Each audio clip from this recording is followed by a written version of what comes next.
Okay, welcome to Tanya Inside Out at G4 Tough Pei Vav, and we're up to chapter 28. So the last time I gave this year, I gave chapter 28 and 29 together, and I think that I'm going to try and give 28, 29, 30, not because there was any space left over, Bichlal, it's just that really 30 is a hemshech of 29. Which sounds like obvious, but sometimes the chapters don't so obviously lead into each other.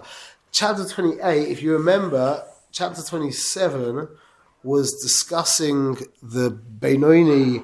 Is like, the way I describe it is 27 chapter, Tanya is 53 prakim, gun prakim. 53 prakim, so you have 26, and then you have 27, and then the next 26.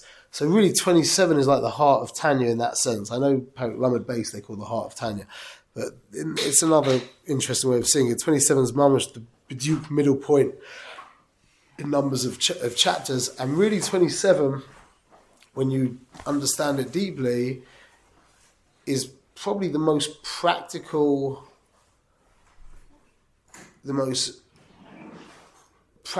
definition of what a Benoni is, of what our avoida is. Yeah, remember, I know the definition of Benoni is somebody who doesn't do any avodah in machshava, dibur, or ma'isa, and who is, but who has an agenda of his own, but he never does anything wrong, and he always does everything right. Yeah, so we think we're not a Benoni, we're the level below that, which is called the Rasha B'Tovlo, whatever. But as I've said many, many times, this is a very important idea, is to remember that the Tanya is not talking about people. Yeah, we're not trying to define 5 types of people. The Rasha Vralo, Rasha Tovlo, Benoni, Tzaddik Vralo, Tzaddik Tovlo. It's not 5 different types. It's not 5 people. It's describing 5 internal Jewish experiences. That's what it is. And our default Jewish experience is the experience of the Benoni, which is what? Which is if somebody turned around to you, I'm assuming everybody at this table, they turned around to you and said, listen, I've got this really juicy piece of Lashon Hara about so-and-so. Yeah? What would you say? It's not like that. What? It's not like that. I'm assuming that all of us would say, Can hear you. No thanks. Yeah? We do things wrong, yeah, but b'derech klal, you want to do mitzvahs and you don't want to do aveiros, yeah? That's who you are. Okay, occasionally you slip up, whatever, and this is the point, and this is that means that your default experience is the experience of a Benoni. You are a Jew who could, like the guy says to you, you want to hear this juicy piece of Lashon Hara, and your Yetzer Hara is like, yeah, sure, what about him? No, yeah? But you say no. That's exactly the definition of a Benoni, that you have a taiva for it, but you know it's the wrong thing to do and you're not going to do it. Yeah? If you just start, if he slowly gets into it and then all of a sudden you realize you're in, then maybe it's different, But we are Benonim. So what is the inner world? What does the inner world of a Benoni look like? Because the outer world of the Benoni looks exactly the same as the tzaddik. That's why it's such a funny thing. We talk about the tzaddikim, but according to the Tanya, a Benoni never does anything wrong, not by action or speech or even machshava, meaning he never entertains a bad thought. Yeah? That's a very elevated high person. So chapter 27 explains about the fact that the Benoni has bad thoughts pop up from his heart.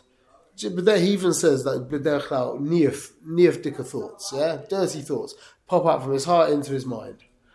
But he doesn't entertain them. He doesn't let them in. He doesn't engage with them. He pushes them away. B'shtei yadayim, it says. So that's really the definition of the Benoni. That's where the struggle of the Benoni, or the ultimate struggle of the Benoni is in machshava.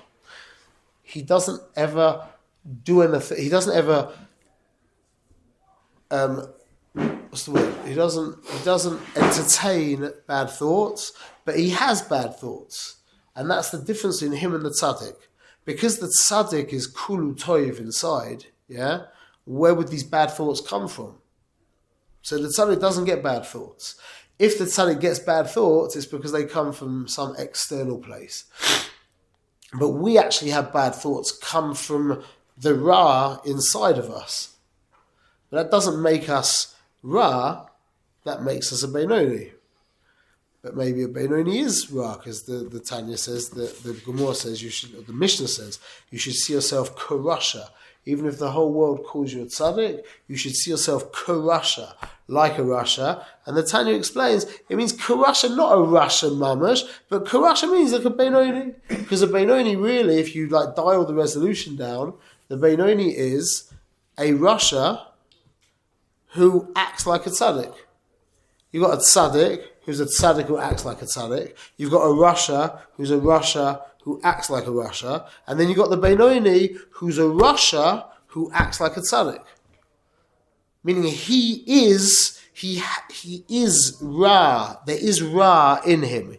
He has connection to Ra, whereas the tzaddik does not have a connection to Ra. So that was chapter 27, which is really, I only realised this not so long ago, how that is the ultimate description or treatment of the Benoni. Yeah, chapter 27. So chapter 28 is kind of like a digression because of chapter 27 from the actual part, but it's still very on topic. So it's only when you get really clear on the structure of Tanya that you see how it all kind of fits together. It takes a lot of work to get to understand the structure of Tanya. A huge amount of work. So chapter 28 is about davening. It's just like it's kind of like a standalone chapter of what are the main problems that you come up with in tefillah and how do you deal with it. And it's very simple. He basically says that distraction, we're talking about not somebody who's just davening mitzvahs and national and mother, we're talking about somebody who's davening with, trying to daven with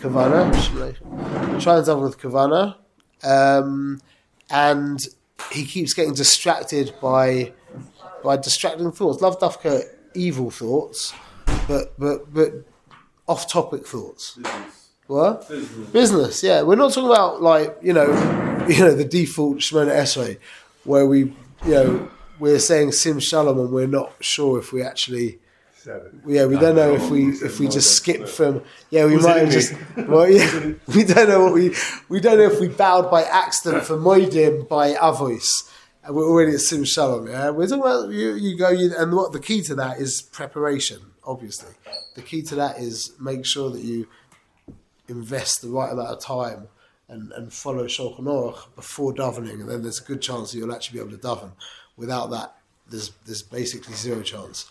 So we're talking about the guy who's done the right preparations, and he's still getting like shmeist in tefillah with all these extraneous thoughts, and he's the eitzah that the Rebbe says is he kind of reframes it, and I just want to talk about a little side point which is very important.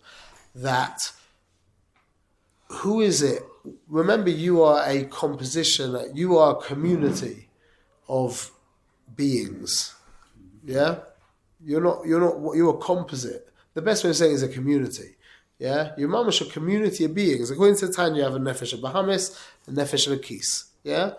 I'm just going to say this as a side point, but I learned by Ian for a couple of years, the Ben Ish Chai, a sefer called Dasu Tfuna, which is a famous, amongst the Mukubalim, it's a famous sefer of his.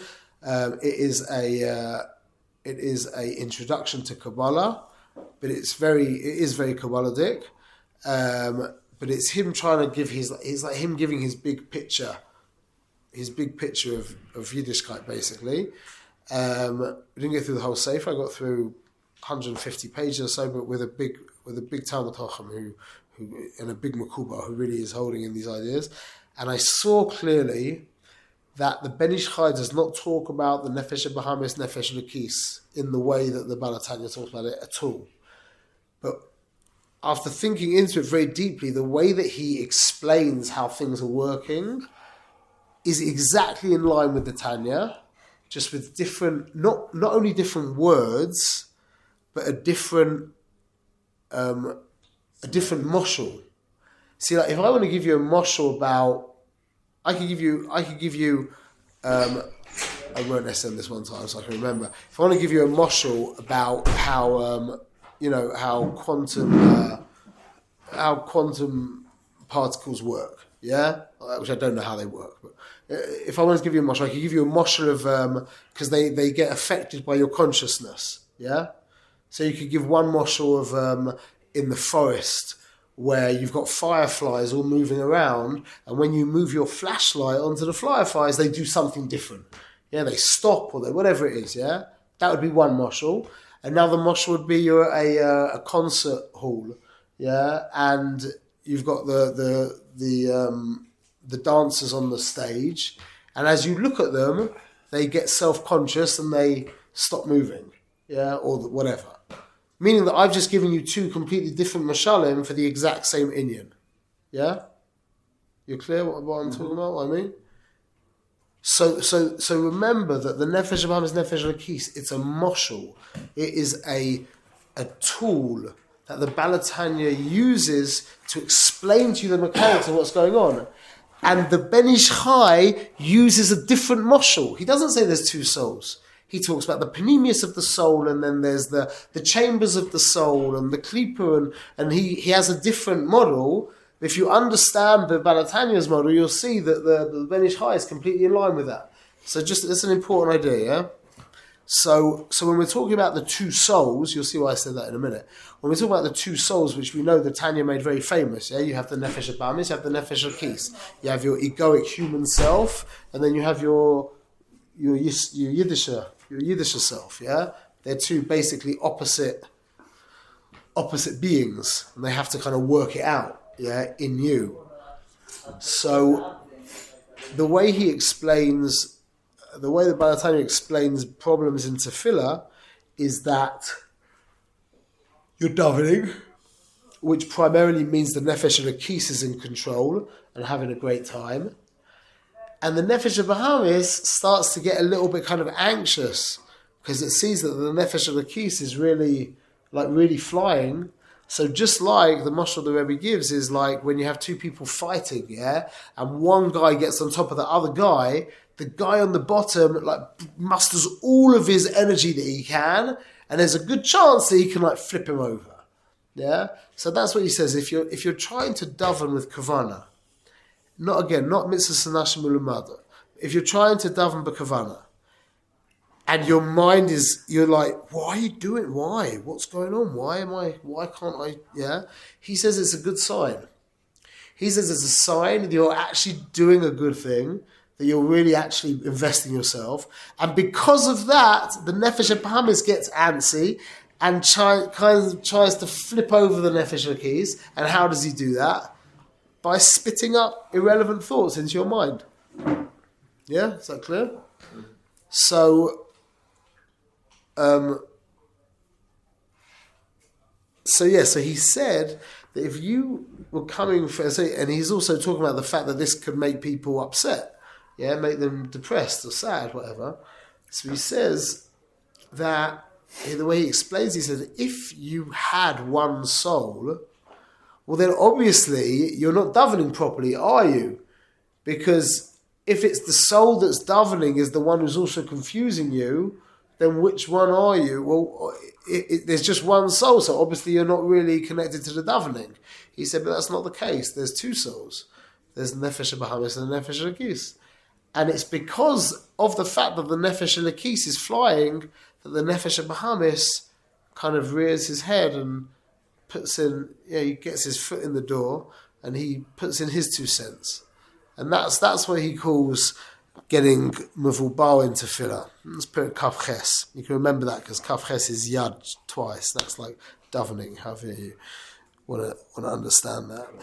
And then as a quick eighth at the end, he basically speaks about the idea of kind of silently davening to Hashem. If this gets really intense, during the Shemona Esrei, you can silently daven to Rabbeinu Shloim, silently, for him to have Rahmanos on you and to take away these thoughts if they become very. But the ikka advice that he gives is basically ignore them. Don't get involved in them. As he says, a misnabel im a manuvel misnabel. Yeah, if you wrestle with someone who's filthy, you're going to get filthy. So his answer is don't engage. It's like you're davening there and you have this guy trying to. You ever been davening and you've brought one of your kids to shul and you're in Shemona Esrei, you've got like a kid kind of pulling on you, like an abba. Yeah, and he doesn't really need anything. He didn't realise you're davening Shemona Esrei. Yeah, that so you just have to ignore him basically, or however you. But that's the idea. He says here the basic eitzah is let the thoughts just go. Don't try and fight them. And then chapter 28, chapter 29. No, that's chapter 28. 1 minute. Wait a sec. Chapter 20. Oh no, it's in chapter 28. He says, don't be ashamed. So in the beginning of chapter 28, he says something. This is one of the most difficult chapters that Hasidim have with Tanya. Yeah, I've never had anyone complain to me personally, but I heard Rav Sheish Taub say that he's had people come up to him and say, you see that the Alter Rebbe moved away from the derech of the Baal Shem Tov from chapter 28. Why? Because he says, "V'gam al yeshoiter, don't be a fool, a shoiter, la'asoik b'halas midas," in the idea of raising up the midas, shel machshava zara kanoida, of this machshava zara, ki lo na'amru devarim mahem, because these ideas were not said, ella, the tzaddikim, she'em noiflim lehem machshava zaras, because they don't have machshava zaras noiflim shelahem of them, kim shelacherim. Those machshavas come from others. What's this idea of halas and midas? The idea of raising up a midah. Yeah. So the idea of raising up bad thoughts. So I've heard people speak about this, and I know the Choyvis Talmid and the PSS Rebbe speaks about this, and a lot of the Talmid and the Baal Shem Tov speak about this idea, where the idea as I understand it, not that I've ever done it, but the idea as I understand it is that you can have two kinds of treif thoughts. Yeah? I'm talking about just distracting thoughts, I'm talking about treif thoughts. Two kinds of treif thoughts, bichlal. Yeah, you can have dirty treif thoughts or violent treif thoughts. Yeah, which are basically a bechina of ava and yira. That's the energy. Remember the concept of the midas in Tanya, the concept of kavana in davening, the concept of kavana in Tanya Bichlal is the motivation, the energy behind the behavior. That's what kavana is. The energy behind the behavior. It's not like the kavanas of a shash. The idea of using your mind to connect letters and be connect spheres and all that kind of stuff. It's not talking about that. It's not even talking about thinking about the words, the perish of the milas. Yeah, that's called a different thing in Tanya. It's talking about why are you doing it? Like you go and buy your wife flowers, yeah? Why? So I know there's certain people who are like really good people who they learn that, a Jew on Friday afternoon buys his wife flowers. It's just what you do. So on the way home from the mikveh, they pick up some flowers and give it to their wife. What was the motivation for that? There wasn't really any motivation for that. That was a hair girl. That was it's like that's called mitzvahs anashim ulamada. Mitzvahs anashim ulamada, where there's no actual energy motivating the mitzvah. There's hair girl motivating the mitzvah. That happens to us a lot. A lot of people. What? No, that's not that. We're talking about when a guy. It couldn't have been that because that was before we were ragil to do mitzvahs. That was before we were makabel. That was before mitzvahs were given. Yeah, we're talking about the idea of like my dad. I'm just making this up. Yeah, my dad drinks a cup of coffee at 10 a.m. in the morning. he's a retired man, and you can imagine that, he's got his 10 a.m. thing is the newspaper, coffee until 10:45. You can imagine such a thing. Yeah, when something crops up and it gets to 10 o'clock, or it's getting to 9:55, he gets a little bit anxious. I'm making this up, yeah? He gets a little bit anxious because he's ragil at 10 o'clock to have his coffee and newspaper. That's the same. That could be the same with us, that the hairgil has become such that we wake up in the morning, we get out of bed, we wash Negelwasser, yeah, we even say the bracha, and we go to the mikveh or whatever, and we have a learning seder, we go to shul, whatever it is. Yeah, that could be an autopilot experience. Yeah, could be. That would be called mitzvahs anashim ulamada. So that where's the energy for that? There is no energy there. There's no motivational energy there. There's just a ossification of a hardening of the fabric of the animal soul. Then there's the guy who has a deep love for his wife, and he buys her the flowers. He's come back from the mikveh, he looks at the flowers, and he's thinking about his wife. He's like, I'd love to do something for my wife. And he sees the flowers. He's like, oh, great, I'll get the flowers for her. That's already a much higher level of motivation. He's actually being motivated by his wife. Yeah? And then there's a higher level where he's really, where he's actually invested energy kind of catalyzing that love, where he's become kind of much more, the love is much more experiential. But that's for the chapters 38 to 40. So the energy that produces the thought, again, on a low resolution, could be either coming from the left side, which would be a Gevuridic energy, a Yeridic energy, or from the right side, which would be an Alvadic energy, or a Chesidic energy. Yeah, that's just an energy. Now, what does that become enclosed in? Thought. This is a very important idea. Thought is emotional energy. It could also be intellectual. Let's just say it like this. Thought is emotional energy, yeah, enclosed in letters. In? Oisius. That's a very big concept. Yeah. What? How? How? What do you mean how? How? Oh, how? So a good way of seeing it. You ever seen these street fights? You ever watch street fights on YouTube? Yeah. Imagine. What? Imagine. Yeah. But you see some of these guys who are Mamash Behemidika guys, they'll get into a thing and they'll just start repeating words. Like, you want some, or I'll kill you, whatever they're saying, yeah?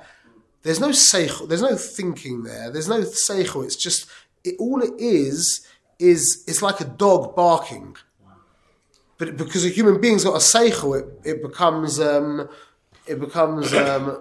disguised in a concept, yeah, which would be a very low concept.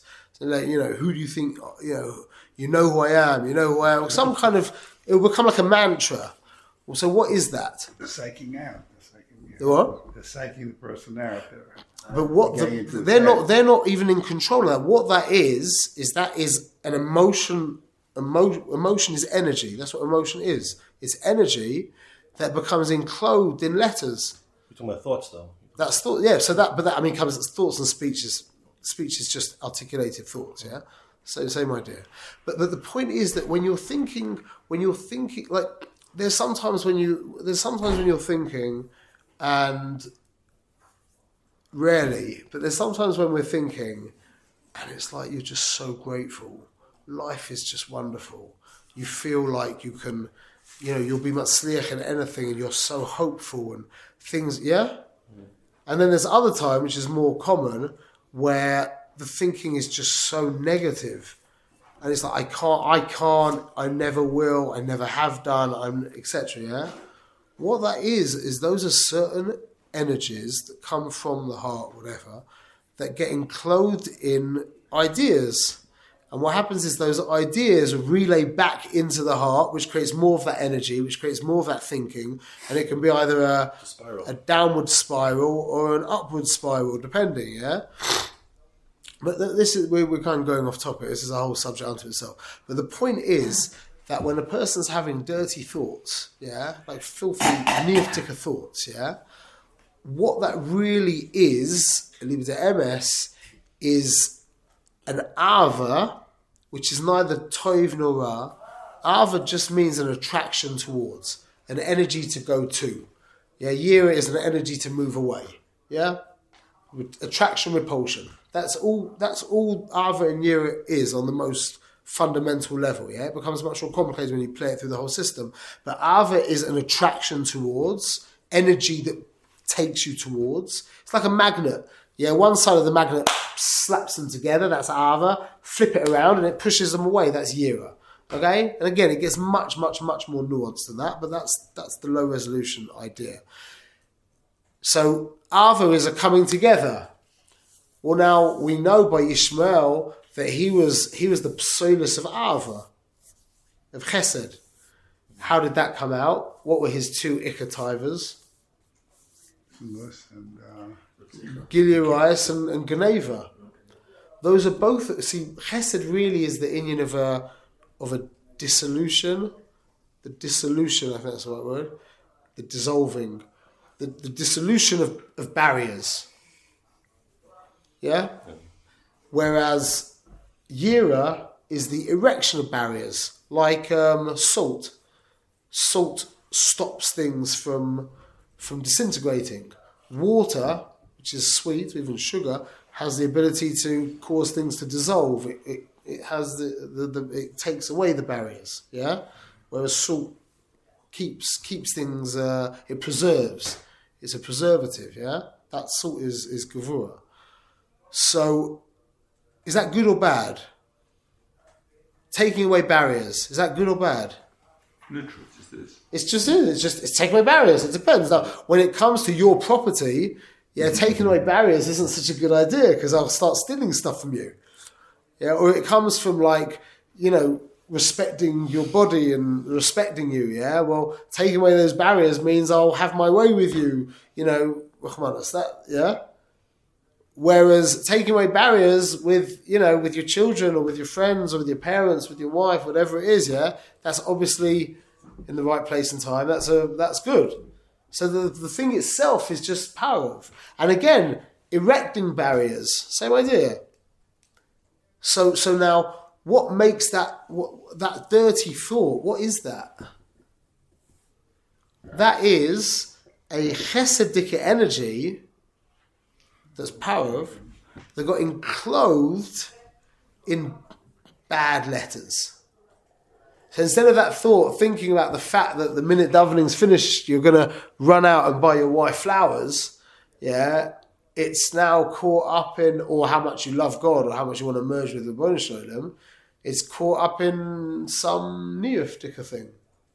So that's what the Rebbe says. There's the idea that a human being, a yid, can extract the energy that is good, yeah, the oisius fall away, and that's called halas amidas, or ma'alas amidas. You understand? That's called taking that not generic, that's not the right word, taking that power of energy, extracting it from the filthy kli that it's in, and that's what that's called. That. And he says, no, that's the avodah of the tzaddikim. Why? Because those oisius that made that thought filthy by the tzaddikim, that wasn't to do with them. It came from some external place.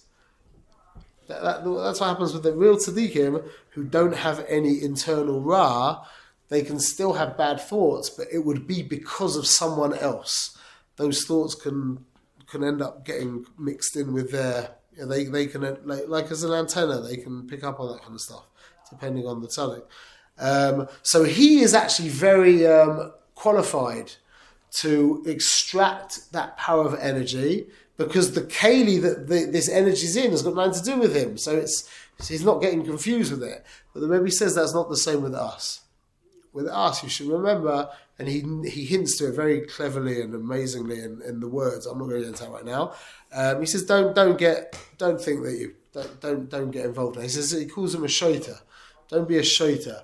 Don't be a fool, an idiot to think that you can do that. And again, like I said, a lot of the Talmidim of the Baal Shem Tov and the Maggid said that you can do that. So you have to either say that there's a Machoikus, or you could say that the times have changed and the Tanya knew that he was writing this for our generation also. Or you can say that the tzaddikim also meant they were talking to the tzaddikim. Well, either way, touch it up. But the Pashat Pshat is that there's some kind of Machoikus there. Okay, and that's why Rav Shei's Tal explained that he's had people come to him who won't learn Tanya because of this, because they say that this is the raya that the Alter Rebbe moved away from the Derech Baal Shem Tov. I don't understand where the Machoket is. What's the Derech Baal Shem Tov that? There's a lot of the Talmidim of the Baal Shem Tov say you should be involved in Halas and Midas. That's one of the Ikka avoiders of a Jew, is to raise up these fallen machshavas. And the Rebbe says, no, just get them away. Just don't dwell on them. Don't try and extract the energy from. I don't know how you do that anyway. I don't know what that looks like. So, but isn't that two sides of the same coin? Because during a davening, you want to push them aside, but during other times, you might want to have those midot refined to the place where you convert them for the proper service of Hashem. Maybe. So maybe that's, maybe that is, that's a very, I don't know why I didn't think about that. Maybe that's a very obvious, I don't think, whatever. Maybe that's a very obvious way of touching it. That he's talking about tefillah, and they're talking about, the other tzaddikim are talking stam. That would make sense. I don't know. Good. That's a very good. I'm think when I read that next time, I'll think about that deeply. Shkoyach. I have a friend who told me that sometimes he gets these urges to spend money to like buy things, and it's just stam. So he said that when he gets that, I think most people are married to that urge. He says, he gets this like shopping urge. So he says when he feels that urge, he goes and he makes donations to tzedakahs. That's b'diuk the Indian. That's mamash beautiful. And it satisfies the urge, and then he doesn't have it. Shkoyach. I'll quote you. Thank you. That's great. Excellent. That's exactly the Indian. It's exactly the Indian mamash. Exactly the Indian. Wow, that's really good. Shkoyach. Okay, so now we move into chapter 29. Okay, I don't think we're going to get to chapter 30. Chapter 29 is a really hard-hitting chapter in Tanya. Like, really hard. And what he's dealing with, so many unbelievable and sophisticated ideas and elegant ideas that come out of this chapter. It's so amazing. It's so easy to miss it because it's like such a kind of... he pokes you so deeply that it's so easy to miss the godless of what the Rebbe is saying here. I suppose a nice way of starting is that what does it mean that Hashem made Paro's heart covered? The Psukim say that Paro had covered us alive because Hashem gave him he was mischazik his heart, and his heart was covered, which is heavy. Yeah, that's really the key to the whole chapter, understanding this.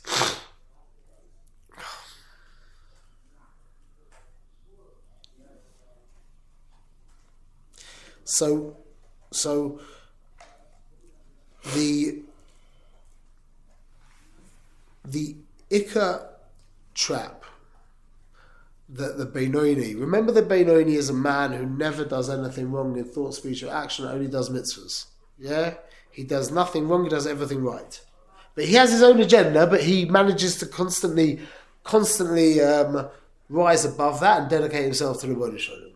Just like all of us, basically, yeah? On a good day. Well, what's the danger there? What's the danger? The danger is... What if you're not successful? What? What if you can't succeed? Well, not really, because then he wouldn't be considered a Benoni at that point. We're talking about what's the danger of the Metzias, of the internal experience of a Benoni. the minute a person starts doing Averas, then he fell out of this experience of Benoni, and like the guy says to me, "I want to hear this juicy Lashon Hara." He's like, "Yeah, go on, tell me. I had a hard day, man. Tell me. I can't, like you could, like that when we're weak and we're tired and we haven't eaten or whatever it is. Yeah, you're much more available to Avera because that's already the experience of a Russia. Yeah, where the Avera now becomes something that you will do, but that's not our default experience. So now, in that default experience, we're not talking about moving out of that experience. In that default experience, what's the danger? What? How? I mean,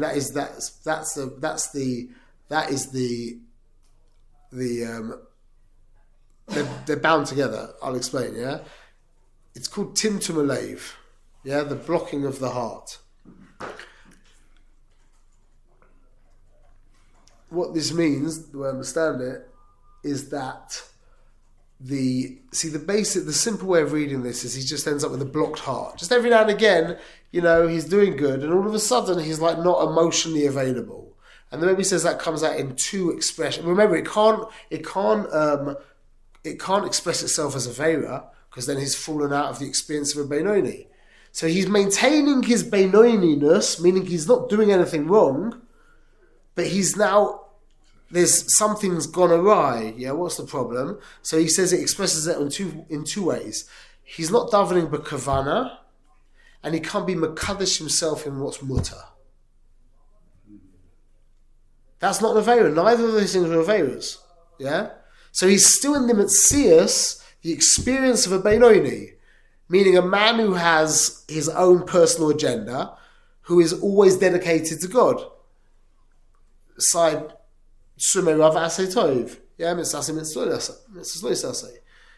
So he's still in that category of person, but he's not davening properly, and he's not eating properly, let's say, or he's not being with his wife properly. Yeah, not doing a Veira, just not being ehrlich.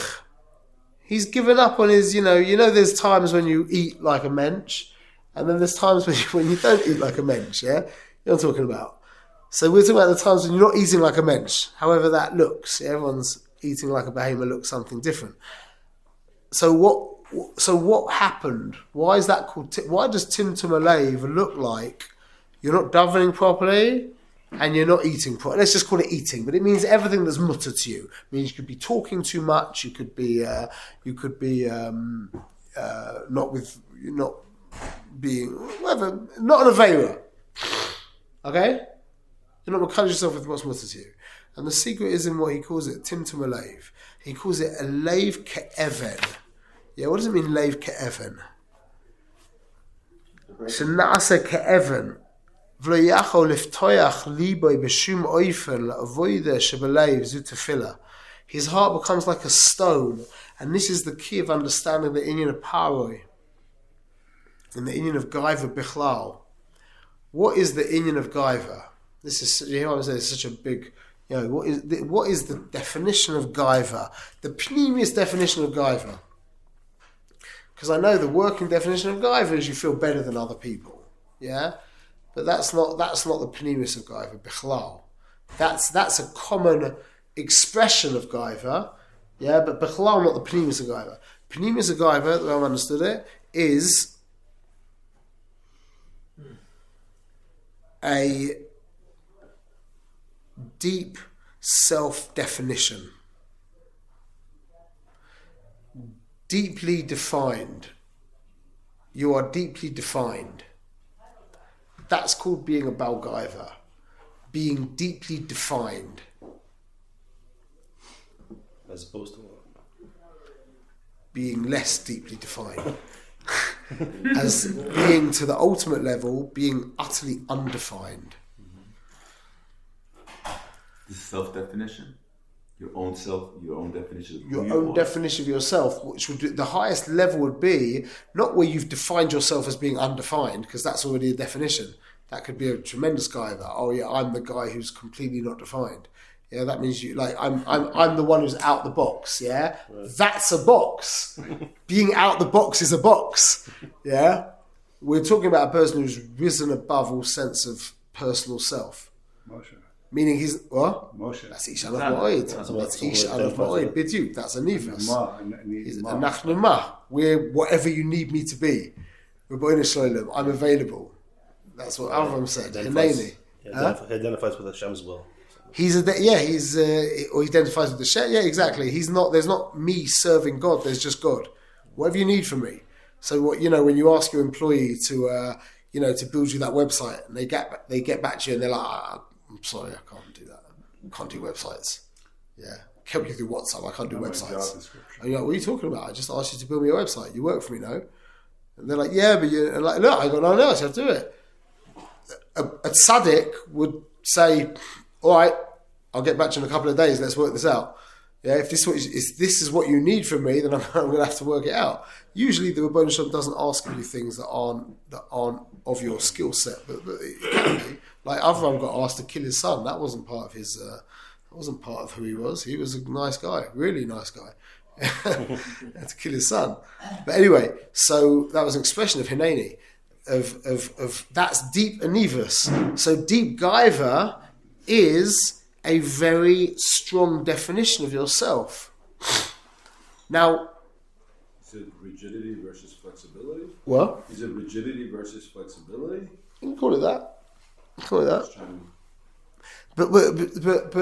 But it doesn't have to be I'm better than you. You know what it could even be? It could be I'm much worse than you. As long as I'm me and you're you. As long as it could be I'm the most unlucky person. It could be I'm the one who always gets it wrong. It's also gaiva. What? Yeah, it could be that I'm the one who got deeply abused as a child, and that's me. That's who I am. It's much easier when you've got, a massive property portfolio, you own golf courses and stuff like that, yeah? Then you can, or you're president of the United States. I always think of Donald Trump as like the perfect Balgaiva, because he's actually a good guy. He's Lemais or whatever, I don't want to get into this discussion, yeah? But he's doing good things. He's not like, he's not like Haman or Achashverosh, at least right now anyway, yeah? Or Hitler, Yamach Shemoy, he's doing good things. But he's deeply defined, and you see it. You hear when he talks. You hear he's a Balgaiva. It's partially it's about Gaiva, yeah. And he thinks he's better than you, but that's not what Gaiva is. Balgaiva could be doing deeply good things. He's just deeply defined. Yeah, there's no better way of saying it. Do you how pnimi this definition is? It's moody. So now, what about being defined in a good way? Like I'm a mensch, I'm a Baal Chesed. Thank you. Hashem loves me. Yeah. What about? Yeah, I'm doing really well in my Avodas Hashem. I'm never doing an Aveira in full speech or action, and I never do any Aveiras, and I always do the mitzvahs. That's b'diuk. I've seen when I'm zocher to give a good shir, Hashem helps me by giving me the right questions. So shkoyach. That's exactly the point. That's the trap that the Beinoni falls into. He defines himself as a really good guy. And Lamaisa, he's a really good guy. That's the danger of being a Beinoni. When you're not doing anything wrong, yeah? You're not doing Aveiras. You've gotten through the internet porn, and you've gotten through the, you're still choshes for yourself. You're not speaking Lashon Hara, and you're not missing Kriya Shema, and you're not breaking Shabbos in any way, and you really care about Shabbos, and you're learning Torah, and you're davening properly, and you v'chulei, yeah? And now all of a sudden these thoughts start to creep in. Not bad. I got it. Pat on the back. Why is it more of a trap for the Beinoni than it is for a Russia or The Russian knows who he is. Because this is it's like it's easier to be defined as the guy who owns, who's got the $500 billion property portfolio, than it is the guy who's defining himself as the abused child. Don't get me wrong. This is a danger for everyone, yeah. But this is really the danger of the Beinoni, because we're talking about a Beinoni. The minute the person falls into a Aveira, he's not in the category of Beinoni anymore. So Do you understand me? So this is the danger of being in the Metzias of Beinoini is the gaiva of defining yourself as a Beinoini. That's the tightrope. And what? That's the tightrope. That's the tightrope. And then what does that look like? Well, it's not going to look like a Vera because then you wouldn't be a Benoni anymore. And then you'd lose that definition. It looks like, your tefillah takes a hit and you can't be Mekadesh yourself in what's mutter. Why? Because Gaiva means I'm independent. You understand? It means there's me and God. Yeah. There might be you as well, depending on my level of Gaiva, but the ultimate level of Gaiva is there's not even God. There's not even you. There's just me. So how can you daven? What's davening about? Whether it's about praise or whether it's about hoidah or whether it's about bakasha, it's always about him, Mizbuach. So he's not really real to you because you're real to yourself, so you can't daven properly. You hear the elegance of the idea, the sophistication of this idea? It's gorgeous. You know what I'm saying? And then why can't you be Mekadesh yourself in what's mutter to you? But that's the second thing, by the way. The ikka thing is the davening. Because there's no one, so to speak, how do you say it? To check up on you. Is what? To check up on you. It's like you're identified with yourself. So how are you going to? It doesn't have to be that you can't be Mekadesh yourself, because that could also be coming from Gaiva, a guy who someone who fasts a lot. That could be coming from Gaiva for sure.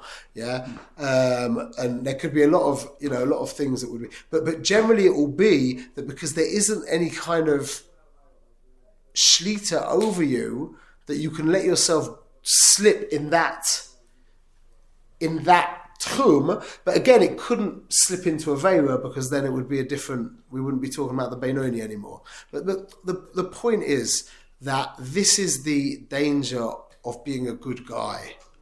This is the danger of being about Sliach in your Avodas Hashem, is defining yourself as a good guy and somebody who's serving Hashem properly.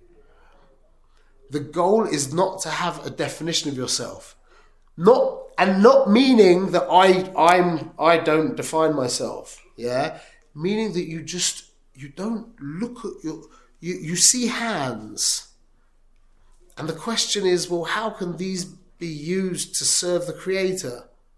Do you see what I'm saying? You stop taking things personally, and then you realize there's a seichel here that might work well, that might not work so well, yeah? But then your question is, well, how can that be given to the Rebbeinu Shlolem? And then I see that you have got hands and you've got a seichel, and then I'm asking the same question, well, how can those hands and that seichel be given to the Rebbeinu Shlolem? It's not by the tzaddik, there's not, the only difference between these hands and these hands is that I've got direct control over these ones.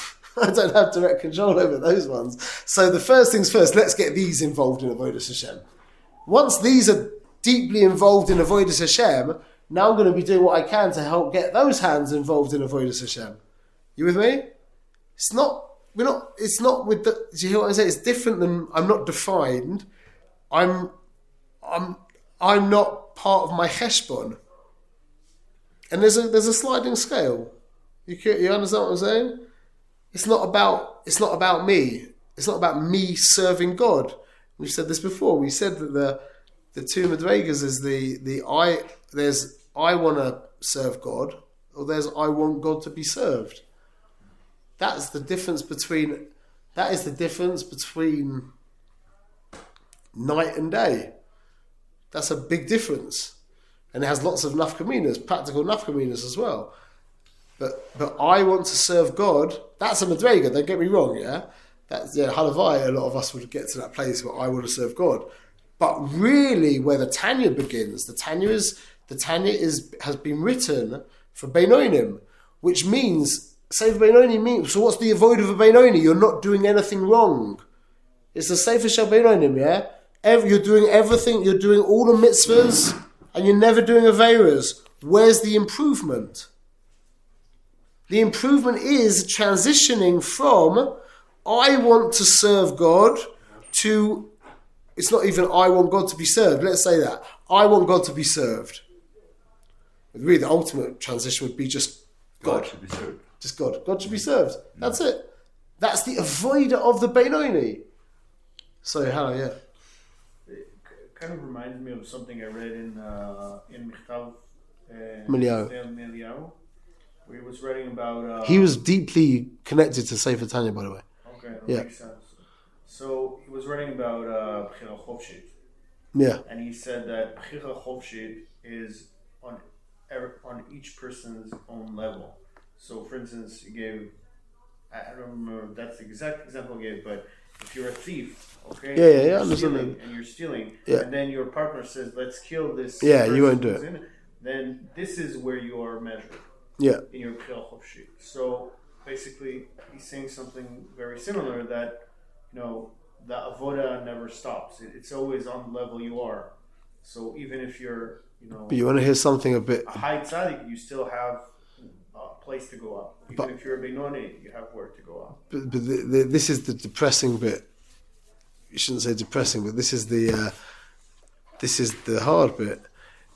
Is you would think that as you go up higher, it gets easier. Right. It's the opposite. Yeah. It's the opposite, mamash. The moshel, we've said the moshel, I'll say it again because it's really important moshel. Really, really important moshel for a lot of ideas. The moshel of finding a sword. You remember we spoke about this? You finding a sword, an old ancient sword in the dirt, yeah?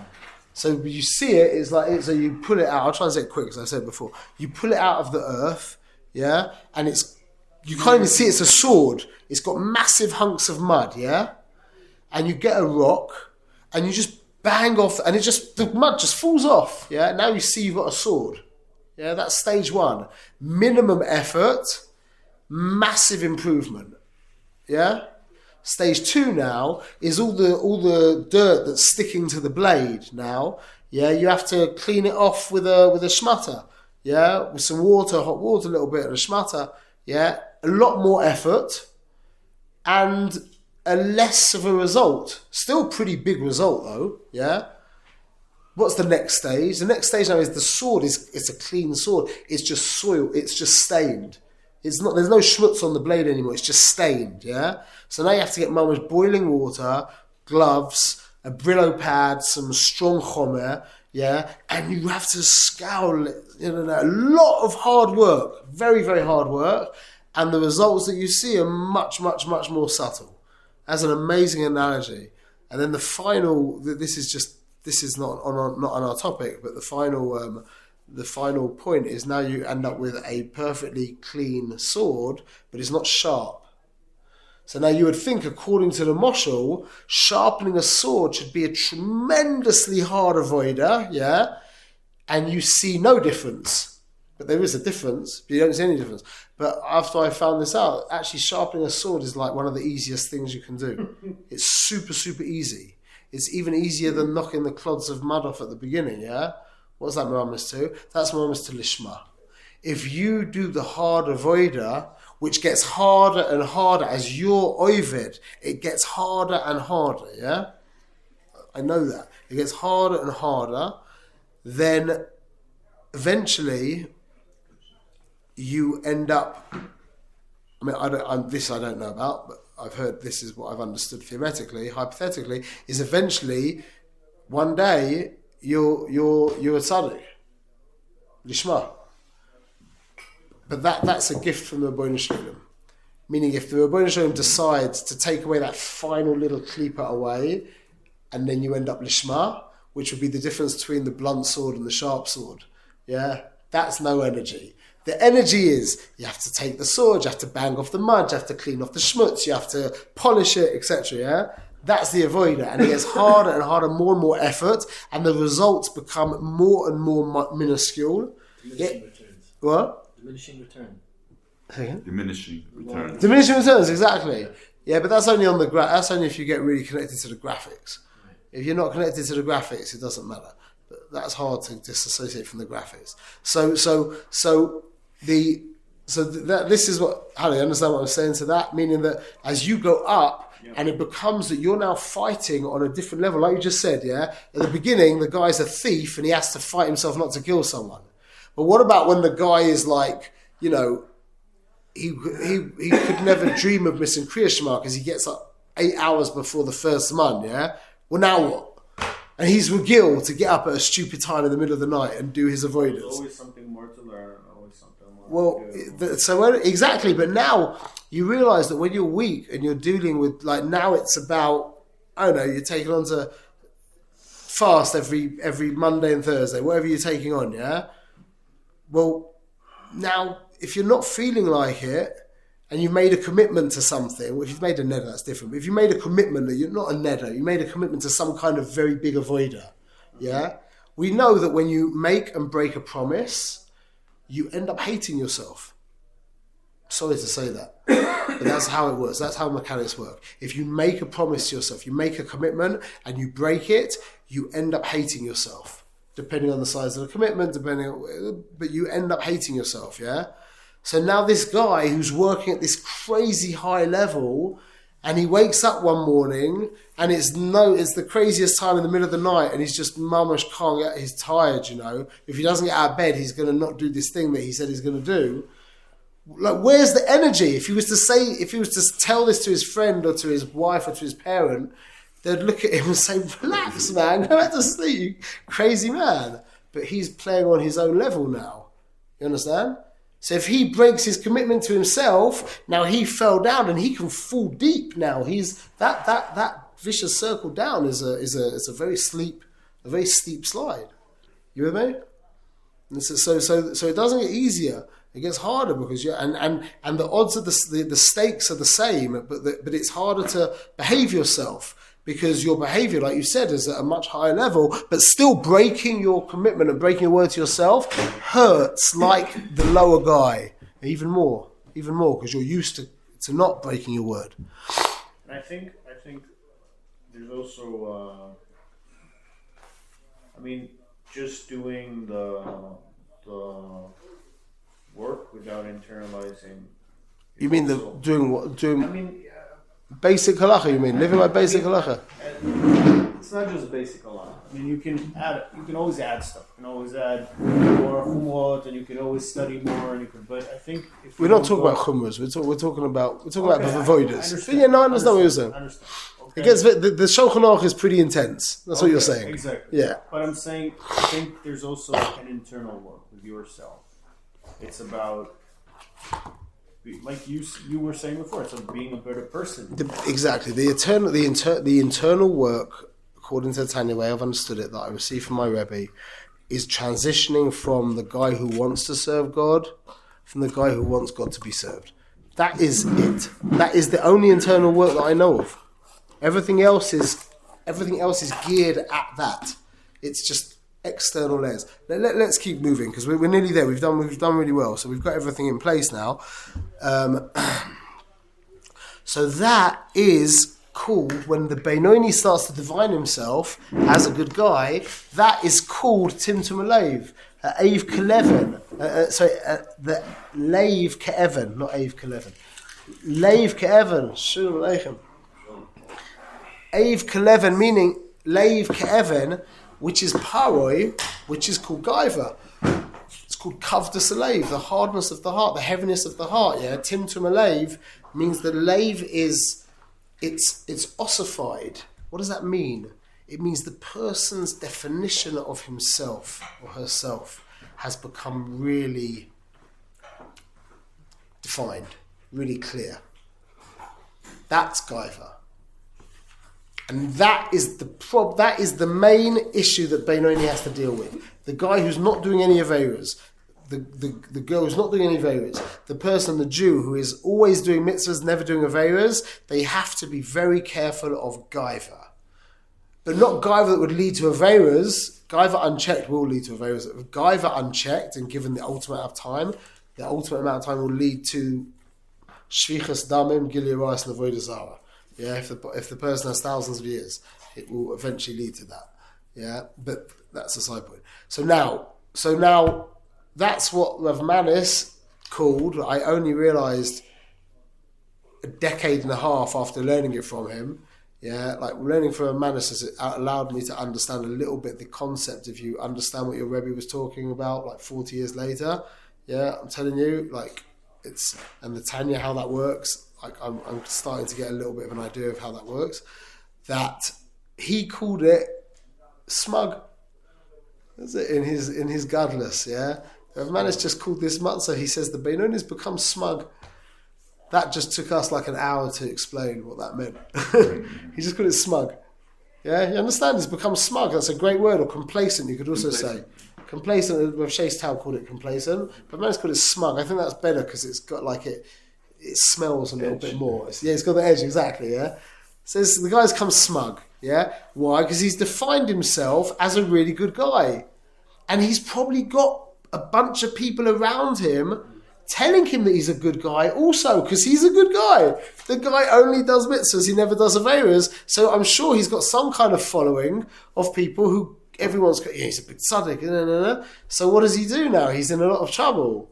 So the Rebbe basically says you have to induce what is called shviras halev. He has leiv ke'even, yeah, timtum halev, which means his heart has ossified and hardened, which means the definition of himself. It's just a moshel. The heart. The definition of himself is hardened, and he's now defined as X. He's defined himself as an Oved Hashem. Yeah, I'm a God-fearing Jew. I'm an Oved Hashem. Yeah, that is the now he needs to smash that. So how do you do that? You're not going to like this. But I'll tell you what the Rebbe says. He says, first thing you have to do is you have to... I mean, it's basically the same thing the way through. Is you're not so great. Don't think you're so great. He says, think of all the... all the... to like yourself? What? Are you allowed to like yourself? Yeah, he doesn't say it's quite like that, but it basically is saying you realise that you're not, you're not such a big tzaddik. Yeah, you don't have great kavanah the whole time. Yeah, you're not always, not everything's lishma. You have bad dreams. It's interesting. He doesn't say you have bad thoughts because you don't have bad thoughts. You might have bad thoughts, but you push them away because the minute you're fantasizing and entertaining bad thoughts, he's not talking to you anymore. He's talking to somebody else. So you don't balance, but you have bad dreams. You have bad dreams. And he says, you think you're such a big tzaddik, yeah, but think of the dreams that you have, yeah. They're stupid and or they're worse than that, yeah. And then he says, think about all the stuff you did as a kid, yeah.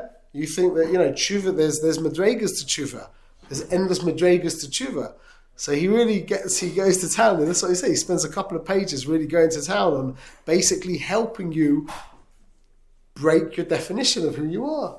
And that's called shviras halev. Shviras halev, I've told you this story, I'll tell you again. I got a phone call from, I love it, as I'm being pushed more and more into this like mashpia role. Hashem gives me these, like what you just said before about the guy spending his money on tzedakah, yeah, that's another.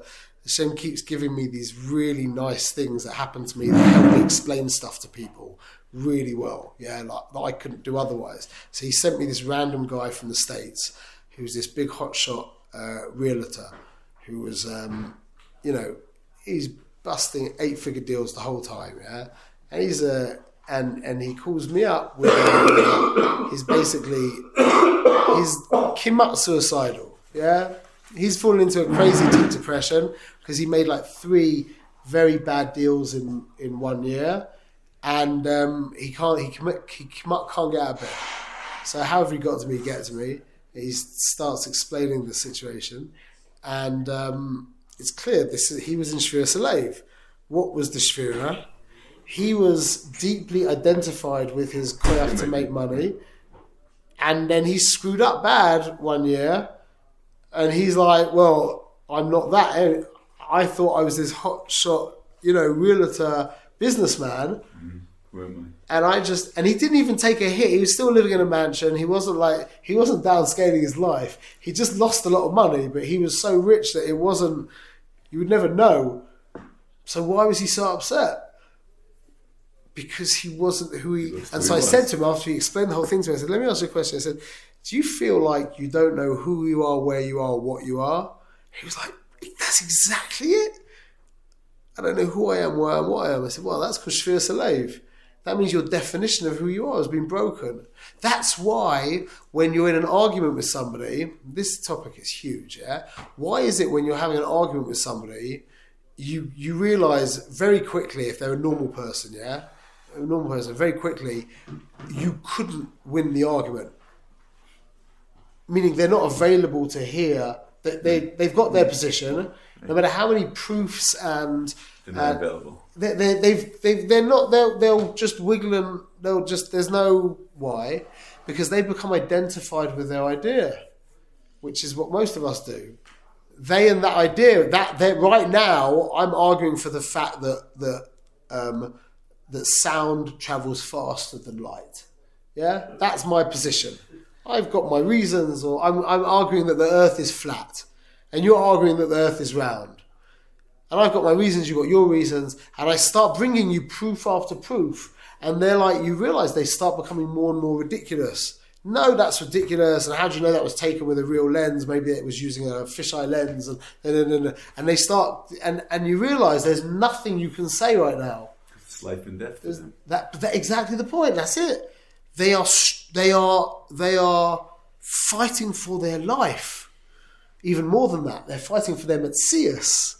They're fighting for their existence, because I right now am this idea that the world is flat.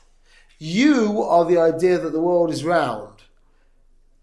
To admit that you're right and I'm wrong would be like accepting that state of that guy in the States that called me up, who literally wanted to end his life, for all intents and purposes.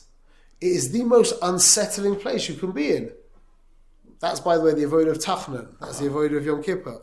Yeah, these are the avodas of Shvir Salev, where you get to definitionlessness. You're undefined, and again, not that you've defined yourself as being undefined. You've just moved out of your. All you could do it's like bris milah. You can just remove the definition, because the minute you put another definition on yourself, you just fall. You jumped out the pot into the fire. You're just slapping another definition on yourself. I'm a tzaddik. I'm a person who doesn't define himself. And that's the definition. So all it is by realizing that your definition is faulty, you've now just... And that's basically how a seed grows. How does a seed grow? You take an apple seed, yeah? It's like a dark brown little seed with inside. If you peel it open, it's like got white inside it, yeah? So they talk about how the seed dissolves, it like rots in the ground and then it turns into a tree, yeah? You heard this idea? So it's not that it rots in the ground, it's that the black part, which is a klipa, that disintegrates. And now the white holy bit can grow. That's exactly the Indian Shvir Salev. You want to grow, you have to let go of your definition of who you are. L'tov v'lerah. L'tov v'lerah. Get out. Again, it's not about redefining yourself in a good way. It's about moving out of all kind of definition. You know what I'm saying? That is what a tzaddik is. That's another definition of a tzaddik. But it's all the same thing. That's just another bechina of understanding what a tzaddik is. You could say that he's also fused with the entirety. Yeah, he's infused with everythingness. Same idea. I'm not defined, so I don't pop out of reality. Yeah, and that's what Paro was. Paro was deeply defined. And so that's chapter... I'm curious how you would, compare this to, like, Reb Nachman's... I knew you were going to say that. Yeah. I don't know. There's bonus where you do an hour a day of Shir Salev, and the rest of the time to be... I don't know if that's Shir Salev. You've ever heard this definition of Shir Salev in Breslev, what I've just said? Yeah. The concept of breaking of the definition of oneself? I mean, that's Shir Salev. I mean, I would say that... I never heard that definition of Shir Salev, other than here. That's a very That's sophisticated. your English definition of Shviras Alev, but here he calls it Shviras Alev, and Well, that's just a word. That's a title for some kind of inner experience. So the best I've heard from people, other than this very sophisticated idea that I was makabel from my Rebbe, is just like a kind of feeling of like, no technical, mechanical explanation of what's going on. So I would never recommend something. What? Beyond the definition, I guess, is the actual procedure. Like Reb Nachman has a procedure for it. Okay, so spend 1 hour a day doing this because it's very hard to be Shviras Alev all day long. It can lead to depression. That's what Reb Nachman says. So it's very hard to be Shviras Alev. It's very hard to get rid of your identity for an entire day, because there's a lot of times you have to pick up the phone and say like, hi, I am so-and-so, and this is what I am doing right now, right? So we have a lot of identities we have to wear and take off throughout the day. I'm going home, I'm taking my kids. But that doesn't mean to have an identity doesn't mean you're identified with it. That's a very important point. It's very hard to have Shviras Alev and to also have and be functional, I guess. To have you're doing a great shear. It'd be very hard to have Mama Shviras Alev right now, the way that you're really breaking your identity down. Now you have to have identity as a mashpia in order to be connected. Or you can become comfortable with that state of definitionlessness. Again, when you call it Shviras Alev and the basic definition that people don't really define it. Yeah, it's just this feeling of like, Zibrochenkite, I'm broken. Yeah, that's how it's given over. You're just broken. But we're saying but that can also become a definition. I'm the guy who breaks himself once a day. I don't think that my own personal thoughts, I'll put this on record, I don't think that an hour of day of his boydedus is constructive for most people. Bichlal. My own personal thoughts. Bichlal. There's not a million things. There's a lot of things that I would recommend before doing that. And I've seen a lot of people fall into that trap of becoming defined as the person who does his boydedus, as becoming more and more. I've seen a lot of people go nuts from those kinds of avoiders. I've seen a lot of people go nuts from those kinds of avoiders. They're more about mitzvahs anoshim nilumedes. No, but there's more dangerous than that. It's more dangerous than that. It's not like davening. I just daven. It's you become identified as a Breslever. I'm identified. I'm the guy who goes to Uman. That's me. I'm the guy who does I say tikkun a klali every day. I'm the one who does an hour of his boydedus. That's a dangerous. I'm not saying that's not heilig, but it can be very dangerous. You realize that the avoiders of Breslev can become very, very. It's very easy to become very identified with. Yeah, hang on a second. I think we're all mature adults here, and we're trying to learn Tanya in a way which is also deeper than most people learn Tanya, right? So I think it's good that we can all have a conversation about Breslov, which is deeper than maybe a lot of card-carrying Breslovers are willing to explore the concepts of Breslov. So while what you're saying is true, there are a lot of people, Breslovers who are very. I'm not talking about a single people. I'm just talking about when we don't understand the mechanics of things, and we're just doing the avoiders, which is what you said before, which is there's an understanding of that, yeah. But if you're not aware of this idea of identification, you're in a difficult. You could be going deeper and deeper into. This idea that we've just spoken about for the past hour cannot be taken for granted. Yeah, it can't be taken for granted. This is what das. This is the inyan of das. It's like the most important thing that I know. Literally, the concept of being able to identify with X. And if you haven't spent a lot of time understanding the mechanics of how this works, yeah, then everything becomes dangerous. Everything becomes dangerous, but especially when there's a very specific kind of avoider, a very specific, and that's what Breslev is, a very, very defined thing. So it just can become very, very dangerous. It can become, if you're not aware of this idea of that it's about. I mean, I've said it. I've explained it over very clearly. But I guess what does the avoda of this look like? Does this look like how do we relinquish our identities? Okay, that's a great question. Okay, so that's a great question to end the class on. How do we actually induce a shvir salev, yeah? So for those of you who are married, yeah, your wife will help you with that. Yeah? Deeply help you with that. I'm not joking. Right. You don't have to look What? far. You don't have to look far. It's there. You don't have to go anywhere. If you have children, if you have children, what? I said, I'm glad you told me. I would have realized. If you have children, they'll help you out maybe even deeper. It depends. And certain children more, certain children less. Yeah. The avoiders, I mean, this is the avoider. You can fill in the blank. It's not rocket science. Is if I am identified as X, yeah? Like as a photographer, I had a really deep experience once. I started to write a book because of it. I got back, I'd done something in, and this is a really nice story actually. I don't remember telling people this story. It's a really nice story.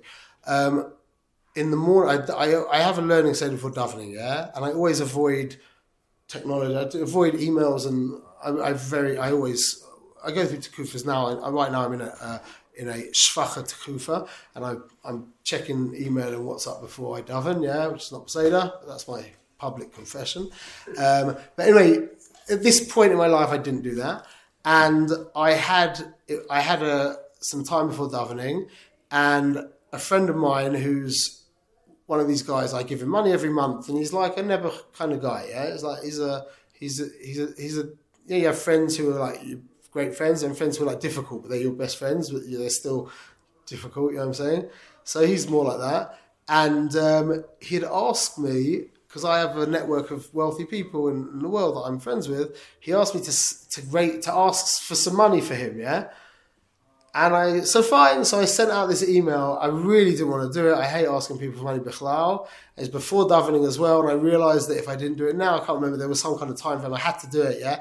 I sat there for like an hour, and I sent out, this was before AI, so I sent out a bunch of emails. I tried to write a really, really good email, sent it out to all these people, yeah, for him, and I really didn't want to do it, and it was mamash unpleasant, and I grit my teeth, and I did it, yeah? That's a big key in that's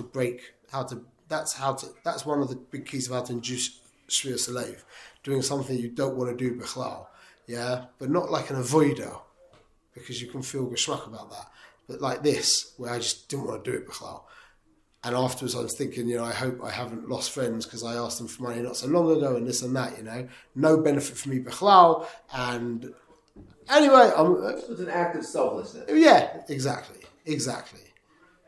Why didn't the Rebbe just say that? It'd be so simple. He doesn't say, because this book is not to learn from. He says in the very beginning of the book, you need somebody who knows this book. This book is just to remember everything that we're teaching. You're not meant to learn from this book. You're meant to hear somebody who got Messiah from the book and use the book to chazal what he says. That's how it works. I never tell people to learn Tanya, literally ever. Not literally. I never tell people to learn Tanya. From the Sefer. So now what happened was, listen to this amazing story, is I finished this mamish annoying avoider, and I was like, and I didn't think about it too much, but something cracked, I went to daven, had a really elevated davening actually, and I came back to my office and told us to fill in, and I screwed up again, and I went back to my computer, because my office, I have my where I learn, and my computer's where I make money, and then where I sit and learn in the same team little room. And I screwed up again, and I sat back at my computer, and I looked at my email, and I got an email from a photography studio in Los Angeles called Pi and Geosa. They have a YouTube channel. They have a big business called DSLR. Yeah, this was when I was a photographer. I was a top photographer at this point. Yeah, and this guy was like me, but just much better. And because he was in the Goyish world, I'd become like a big thing in the Yiddish world. But like a big thing in the Yiddish world, if you do the same thing in the Goyish world, you're like this, and he's like this. Yeah. So not only and every photographer does the same thing, like I did, is when you become a good photographer and then you have a team of photographers, then you open a school of photography. Everyone does that. That's just how it goes. Yeah, that's the next logical step to make your business more profitable. Yeah. So I'm sitting on my little empire. Yeah, my little small diamond empire. Yeah, of like 4 photographers, and but I think at this point I was only a couple of photographers, whatever. And my school of photography, which was we had a panasa Baruch Hashem. Yeah, I get this email from this guy in America, and it's about his new course that he's released. Yeah, and I click on it. And I'm sitting there in Tallison to film watching, and this guy is objectively a better photographer than me. And I'm a very good photographer. I really understand photography, and in my world, I'm considered, whatever it was, not anymore. He is a better photographer than me. He's cleverer. He's quicker. He's more creative. He sees more powerful. He's like. Which is hard, like for somebody you're a hotshot lawyer and everyone's calling you a hotshot lawyer, and some guy comes into town who's a better lawyer than you, that's very hard to deal with, yeah? So number one, he's objectively a better photographer than me, yeah? Number two, I'm looking at his school online, he's a better photography teacher than me also. He's got a big company, yeah. He's got better videos, much higher production, yeah. And he's cleverer than me. And I'm hearing him, I'm like, well, that's a good idea. Well, explaining it like that in this like 30-minute promo video, yeah.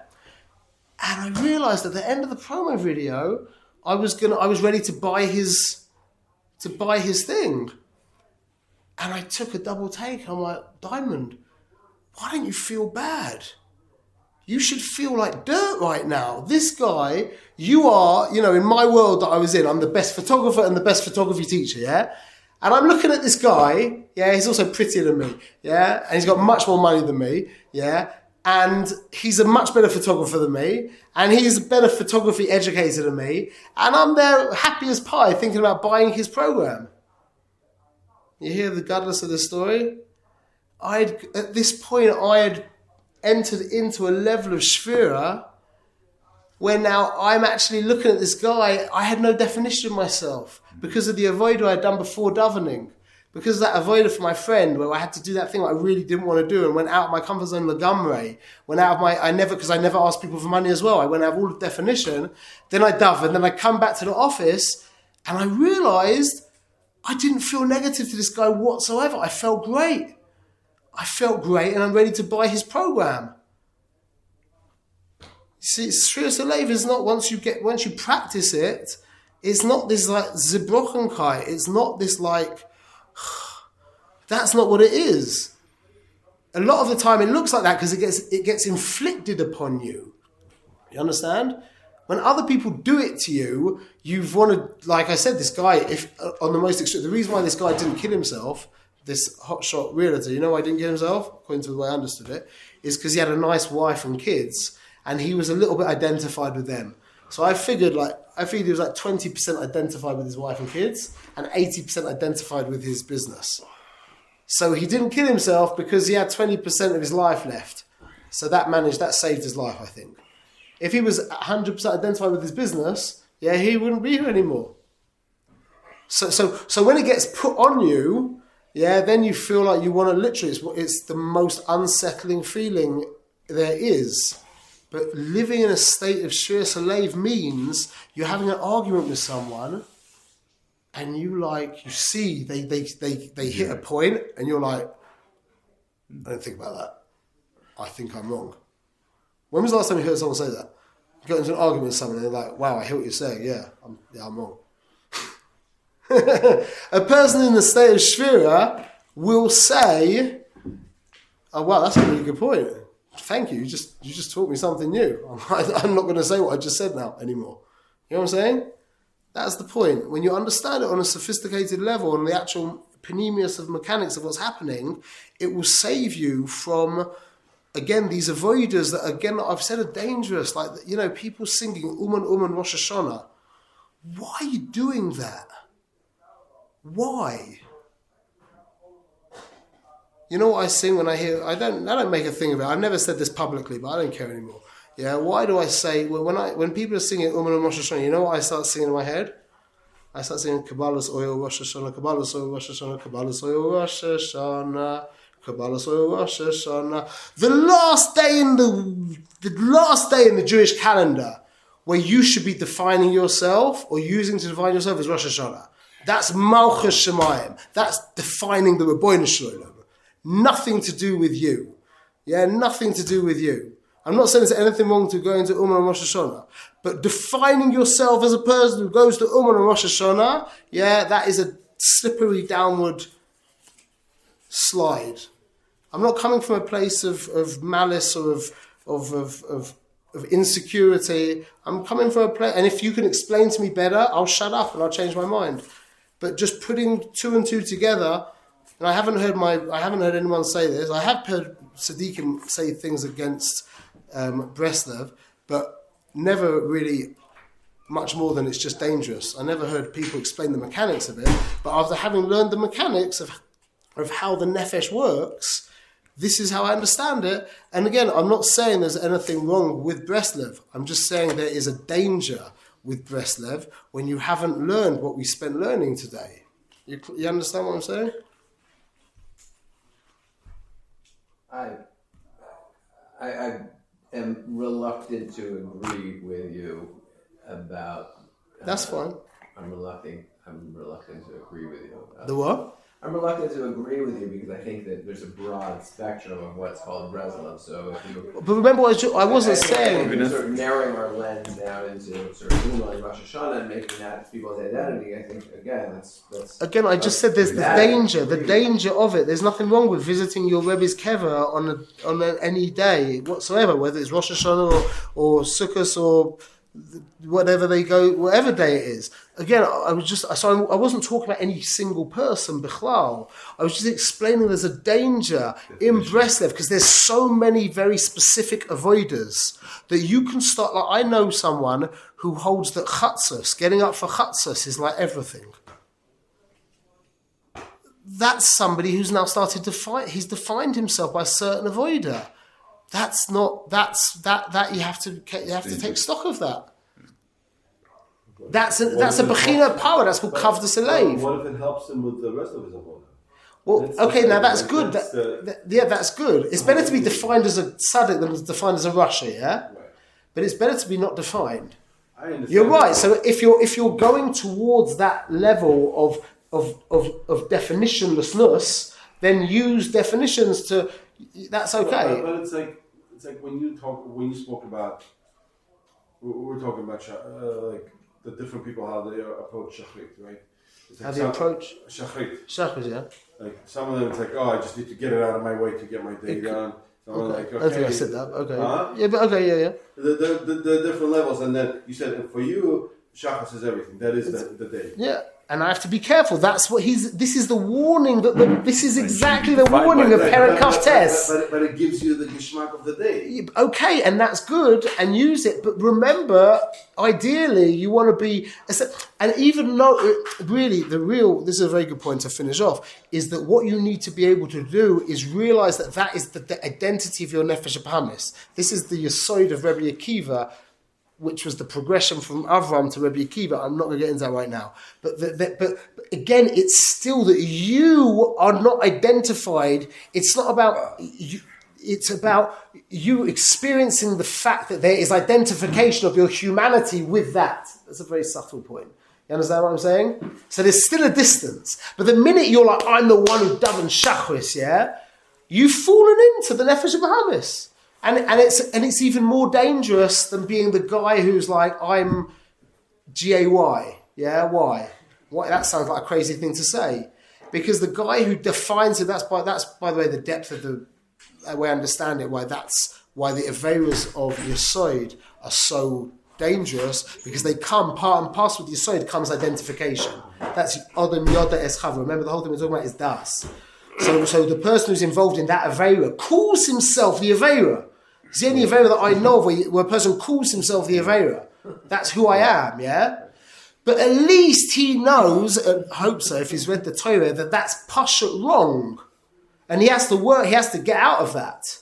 But the guy who defines himself as the Nate Davener, yeah? Well, what's wrong with that?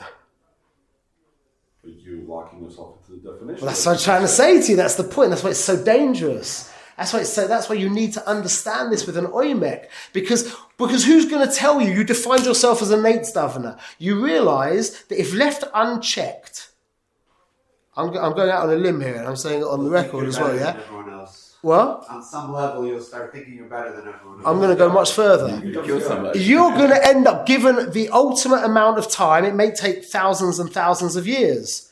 But if you've defined yourself as the one who davens Shachris, yeah? And you have no intention of extracting yourself, you've never learned about this, after thousands and thousands and thousands of years, that person will eventually become Paro himself. Yeah, that's why it says that Hashem hardened Paro's heart. Why did Hashem harden his heart? Because that's just Hashem doing something is basically saying, look, this is how the world works. If a person goes down this self-definition track, yeah, it's going to end in really, really bad news. Now, he could bumble through 120 years and with not falling into the Gimel Chamuros. But again, once we're learning these ideas, now we're sophisticated Western people who've got really intelligent minds, yeah? It would be very difficult for our ancestors from 200 years ago living in rural Russia to have cut what we're talking about today. You realise that, yeah?